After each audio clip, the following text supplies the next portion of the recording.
বাড়ি লতিরাজ কচুর সুস্থ সবল সবুজ বীজ লতির ফলন দ্বিগুণ দেয়।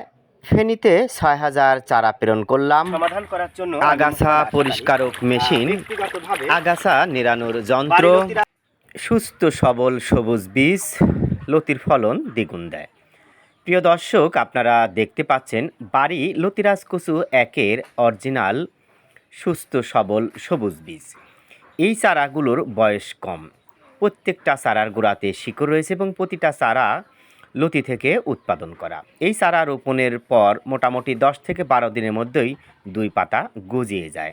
তাই আমার অভিজ্ঞতা এবং চাষাবাদের আলোকে আমি 100% নিশ্চিত এবং নিশ্চয়তা বলতে পারি, অল্প বয়স্ক চারা রোপণ করলে দ্রুতগামী পাতা গজায় এবং লতির ফলন আগাম আসে এবং প্রত্যেকটা চারা সুস্থ সবল হিসেবেই বেড়ে ওঠে। প্রিয় দর্শক, তারই ধারাবাহিকতা বাংলাদেশের বিভিন্ন প্রান্ত থেকে আমাদের জমিতে এসে দেখে শুনে চারা সংগ্রহ করে। আপনারা দেখতে পাচ্ছেন আমার পাশে 3 জন দাঁড়িয়ে রয়েছে বাড়ি লতিরাজ কচু একের বীজ পুল পোয়া চারা নেয়ার জন্য। প্রিয় দর্শক, আপনারা ইতিমধ্যে অবগত হয়েছেন, এক প্রকার ইউটিউবার রয়েছে যারা বাড়ি লতিরাজ কচু এক চাষ করে না, অন্যর জমিতে গিয়ে ভিডিও ধারণ করে উল্টা পাল্টা তথ্যর সংযোজন বিয়োজন করে প্রচারণা চালিয়ে যায়। এদের কাছে যদি আপনি চারার অর্ডার করেন, এরা কোথায় থেকে নিম্নমানের গোড়া কেটে চারা সরবরাহ করে। সাবধান, গোড়া কাটা চারা রোপণ করবেন না, নিজের বিপদ নিজে ডেকে আনবেন না। প্রিয় দর্শক, তাই আপনারা বাড়ি লতিরাজ কচু এক চাষে অধিক সতর্কতা অবলম্বন করবেন, এটাই আমি প্রত্যাশা করি। তো যাই হোক, যারা বাড়ি লতিরাজ কচু একের বীজ পুল পোয়া চারা সংগ্রহ করতে চান, আমাদের ভিডিও স্ক্রিনে ফোন নাম্বার দেখতে পাচ্ছেন, দ্রুতগামী আমাদের সাথে যোগাযোগ করে চারা সংগ্রহ করতে পারেন। কেন চারার গোড়া কাটা হয়, গোড়া কাটা চারার কি ক্ষতি হয়? প্রিয় দর্শক, সাধারণত 3টি কারণে চারার গোড়া কাটা হয়। প্রথম কারণ, চারার বয়স যখন 3 থেকে 4 মাস বা 5 মাস হয়ে যায় তখন চারার গোড়াতে কাঠ হয়। এই অবস্থায় চারা তারা সরবরাহ করতে পারে না এবং ওই কাঠ বা মোড়া কেটে তারা চারা হিসেবে চালিয়ে দেয়। দ্বিতীয় কারণ, যখন জমিতে প্রচুর পরিমাণে চারা হয়ে যায়, অযত্ন অবহেলায় পড়ে থাকে, চারার গোড়াতে পচন দেখা দেয়, তখন ওই পচা অংশ তারা কেটে চারা হিসেবে চালিয়ে দেয়। দ্বিতীয় কারণ হচ্ছে, তারা যখন চারা জমি থেকে সংগ্রহ করে চারার গোড়াতে লতি থাকে, তারা ওই লতির অংশ মাটির সাথে রেখে চারার গোড়া কেটে দেয়। এই 3 কারণে সাধারণত চারার গোড়া কাটা হয়। আপনারা যতগুলো ভিডিও আমার দেখেছেন, আমরা সমস্ত ভিডিওতেই সুস্থ সবল বাড়ি লতিরাজ কচু একের বীজ এর প্রচারণার কার্য চালিয়ে আসছি। আমি সরাসরি বাড়ি লতিরাজ কচু এক চাষের সাথে সম্পৃক্ত এবং আমার অভিজ্ঞতার আলোকে আমি সবসময় কথা বলে থাকি। প্রিয় দর্শক, সাথে একটু কথা বলে আসি। ভাই কেমন আছেন? ভালো আছে আলহামদুলিল্লাহ। আপনার নাম কি? আমার নাম মোহাম্মদ শাহিন সরকার। আপনি কোথায় থেকে এসেছেন? আমি মাঝগ্রাম থেকে এসেছি। আপনি কি অনেক ইউটিউব চ্যানেল দেখেছেন? হ্যাঁ, দেখছি। তো ওই সমস্ত চ্যানেল থেকে চারা না নিয়ে আমাদের কাছে কেন আসলেন? আপনাদের কাছে আসলাম চারা, ধরেন ইউটিউবে আমি দেখছি যে আপনাদের চারাগুলো অনেক ভালো, অনেক সুন্দর, অনেক সচল।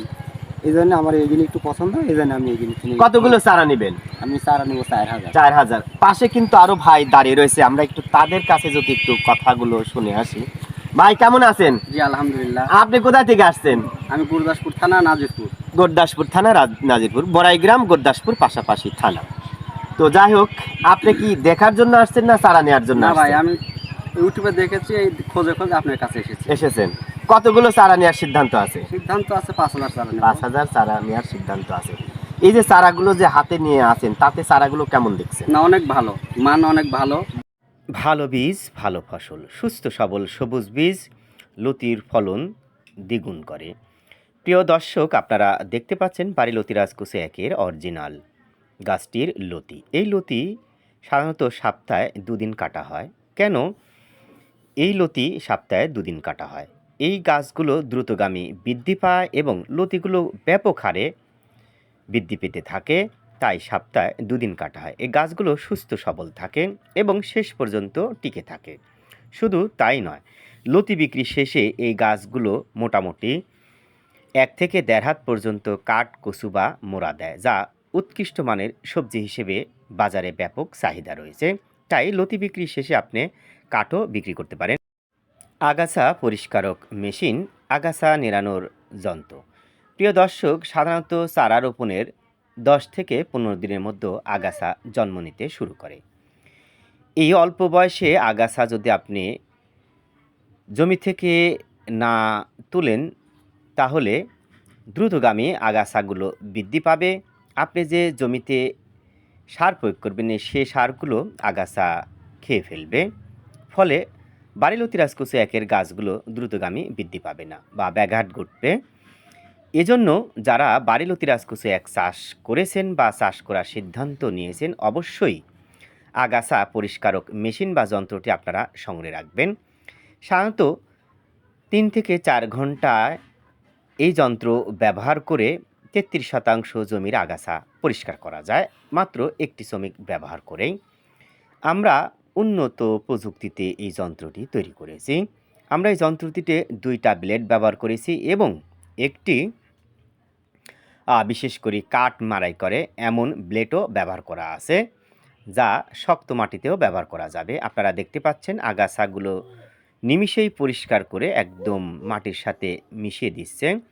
প্রিয় দর্শক, যারা মেশিন বা যন্ত্রটি সংগ্রহ করতে চান, ভিডিও স্ক্রিনে ফোন নাম্বার দেখছেন, আপনারা ভিডিও স্ক্রিনে নাম্বার থেকে কল করে আমাদের কাছে অর্ডার করতে পারেন। বাড়িলতি রাজকচুর কাঠ, বাড়িলতি রাজকচুর মোড়া, বাড়িলতি রাজকচুর কচু। প্রিয় দর্শক, আপনারা বাড়িলতি রাজকচু একের যে জাতটি আমাদের কাছ থেকে সংগ্রহ করে চাষ করেছেন, সে জাতটির লতি বিক্রি শেষে মোটামুটি কাঠটাও ভালো দামে বিক্রি করতে পারেন। লতি বিক্রি শেষে সাধারণত 8 থেকে 9 মাস বয়সে বাড়িলতি রাজকচু একের কাঠ মোড়া বা কচুটা মোটামুটি 1 থেকে 1.5 হাত লম্বা হয়ে থাকে এবং এই কাঠ মোড়া বা কচুটি উৎকৃষ্ট মানের সবজি হিসেবে ব্যবহার করা হয়। প্রতি পিস পাইকারি 25 থেকে 30 টাকা অনায়াসে বিক্রি করা যায়, যার খুচরা মূল্য 50 টাকা পর্যন্ত হয়ে থাকে। প্রিয় দর্শক, যারা বাড়িলতি রাজকচু একের বীজ, ফুল, পোয়া বা চারা পেতে চান, অরিজিনাল জাত পেতে চান, সুস্থ সবল সবুজ বীজ পেতে চান, আমাদের ভিডিও স্ক্রিনে ফোন নাম্বার দেখছেন, আপনারা চাইলে আমাদের সাথে যোগাযোগ করে বাড়িলতি রাজকচু একের বীজ, ফুল, পোয়া বা সংগ্রহ করতে পারেন। ভালো থাকবেন, সুস্থ থাকবেন। আগামী দিনগুলো আপনাদের মনের মতন কাটুক, এমন প্রত্যাশায় আমি মোহাম্মদ আসাদ আলী এখানে বিদায় নিচ্ছি। আল্লাহ হাফেজ।